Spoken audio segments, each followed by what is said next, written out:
곤도르는 누메노르의 후예들이 세운 역사가 깊은 왕국으로 제3시대 내내 중요하고 강력한 인간들의 나라였습니다. 곤도르는 왕 혹은 통치 섭정이 이끌었지만 곤도르의 영토 자체는 여러 지역으로 나뉘어져 각 지역의 영주들이 자치적으로 다스리고 있었습니다. 오늘은 곤도르의 지역들과 반지 전쟁 당시 그곳을 다스리던 영주들에 대해서 알아보도록 하겠습니다.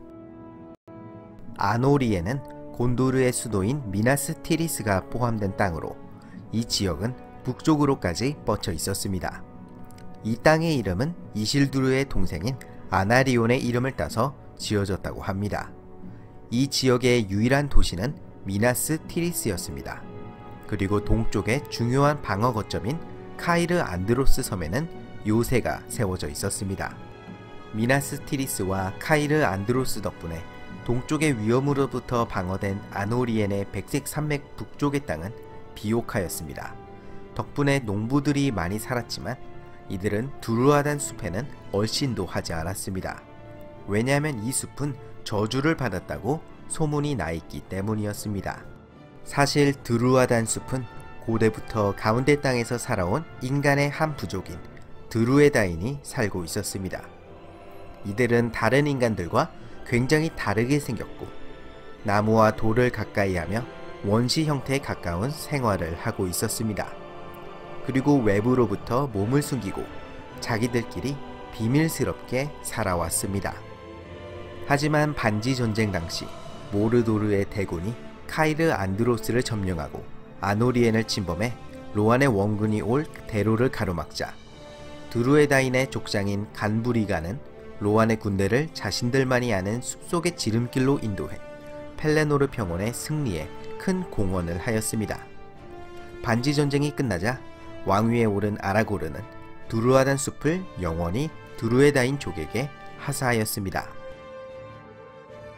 이실리에는 안두인 강 동쪽의 숲으로 우거진 땅이었습니다. 엘렌딜은 이 땅을 자신의 아들인 이실두르의 이름을 따서 지었다고 합니다. 이실리엔에서 가장 큰 도시는 달의 탑 미나스 이실이었고 제3시대 초반에는 아름답고 인구가 많은 땅이었습니다.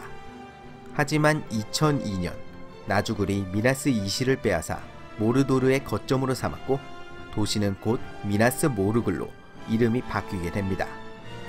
그 후로 여러 차례에 걸친 대침공으로 사람들은 서서히 이실리엔을 떠나기 시작했습니다. 결국 2954년 운명의 산이 다시 불을 뿜자 이실리엔은 모든 주민들이 떠난 땅이 되었습니다. 하지만 적들이 이실리엔을 마음대로 활보하게 놔둘 수가 없었던 곤도르는 이실리엔 주민들의 후손들로 이루어진 순찰자 부대를 조직하였습니다. 이실리엔의 지리를 꿰뚫고 있던 이들은 헨네스 안눈 등의 비밀 기지를 거점으로 삼고 이실리엔을 지나가는 적들을 요격하였습니다. 반지 전쟁이 끝난 후에는 파라미르가 이실리엔의 영주로 임명되었습니다. 에오윈과 결혼한 파라미르는 에민 아르넨에 거주하면서 이실리엔을 다스렸습니다. 그 후 제4시대가 시작되면서 레골라스가 초록숲의 요정들과 함께 남쪽으로 내려와 이실리엔에 살기 시작하면서 이실리엔은 곤도르에서 가장 아름다운 지역으로 거듭나게 되었습니다. 로사르나크는 꽃들의 계곡이라고 불릴 정도로 아름답고 비옥한 지역이었습니다. 미나스 티리스와 가장 가까운 지역이기 때문에 로사르나크의 과수원에서 수확한 과일들에 크게 의존하였습니다. 또한 미나스 티리스의 주민들은 평화로운 시절이면 종종 로사르나크로 아름다운 꽃들과 나무들을 구경하러 놀러가고는 했습니다. 반지 전쟁 당시 모르도르의 위협이 심해지자 미나스 티리스의 여인들과 아이들은 로사르나크로 피난을 떠났습니다. 그리고 로사르나크의 영주 포를롱이 200명의 잘 무장된 군사를 거느리고 미나스 티리스에 합류하였습니다. 포를롱은 펠레노르의 평원의 전투에서 용감히 싸우다가 전사하였습니다. 레베니는 남쪽의 거대한 영지였고 다른 무엇보다 거대한 항구 도시인 펠라기르로 유명하였습니다. 펠라기르는 곤도르의 건립 당시부터 중요한 거점이었고 특히 선박왕들의 시대를 거치면서 엄청나게 성장하였습니다. 반지 전쟁 당시 레베니는 미나스 티리스로 지원군을 보낼 수가 없었습니다. 왜냐하면 펠라기르를 비롯한 레베닌 전체가 운바르의 해적들에게 유린당하고 있었기 때문이었습니다. 그러나 결국 레베니는 죽은 자의 군대를 이끈 아라고른 일행에 의해 해방되게 됩니다. 벨팔라스 지역은 도르 엔 에르느일이라고 하는 돌 암로스의 대공에게 주어진 땅이었습니다. 대공이라는 직위는 곤도르가 세워질 당시 엘렌딜이 자신의 친족에게 하사한 직위였습니다. 그리고 벨팔라스 지역을 대대로 다스리도록 해주었죠. 대공은 중요한 항구 도시인 돌 암로스에서 지역을 다스렸습니다. 반지 전쟁 당시 돌 암로스의 대공은 임라힐이었습니다. 데네소르와 인척 관계였던 임라힐은 700명의 백조 기사단을 거느리고 미나스 티리스의 방어에 합류하였습니다.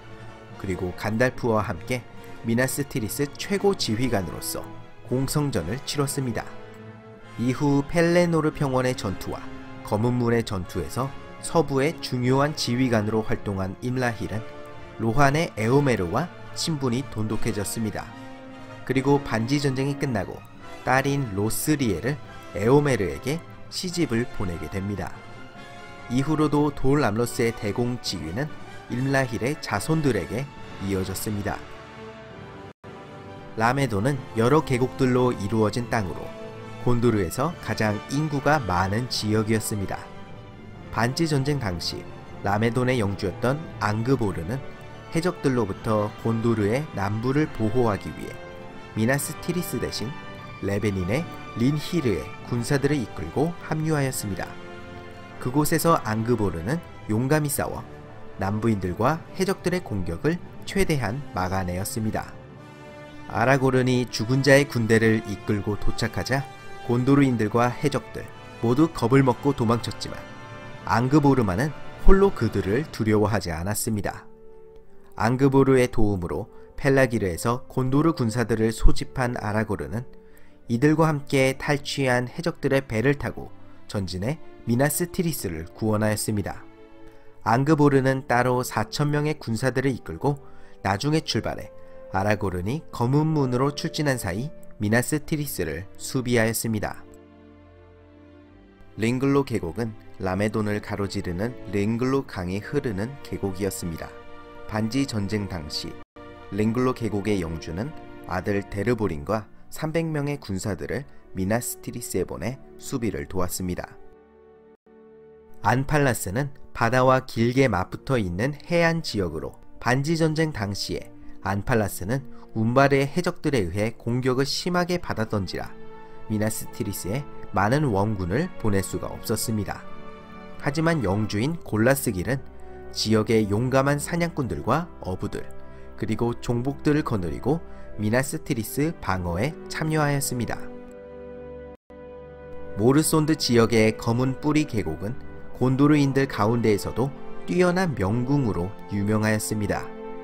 그 명성에 걸맞게 영주 두인 히르는 500명의 궁수들을 거느리고 두 아들 두일린과 데루핀과 함께 미나스 티리스 방어에 참전하였습니다. 하지만 펠레노르 평원의 전투 도중 두일린과 데루핀 형제는 무마킬에게 밟혀서 전사하고 말았습니다. 피나스 갤리는 녹색 언덕이라는 이름 그대로 산등성이로 이루어진 지역이었습니다. 이곳의 영주 히를루이는 녹색 옷을 입은 300명의 용사들을 이끌고 미나스 티리스에 입성하였습니다. 그리고 펠레노르 평원의 전투에서 용감히 싸우다가 전사하였습니다. 곤도르 하면 미나스 티리스 등의 거대한 도시들이 생각나지만 이렇듯 곤도르는 특색 있는 다양한 지역들과 이곳들을 다스리는 개성 있는 영주들이 존재하고 있었습니다. 이런 지리적인 디테일과 수많은 인물들 덕분에 가운데 땅이 더욱더 매력적으로 다가오는 것 같습니다. 재밌게 보셨으면 좋아요와 구독 버튼을 눌러주시고요. 저는 다음 시간에 찾아뵙도록 하겠습니다.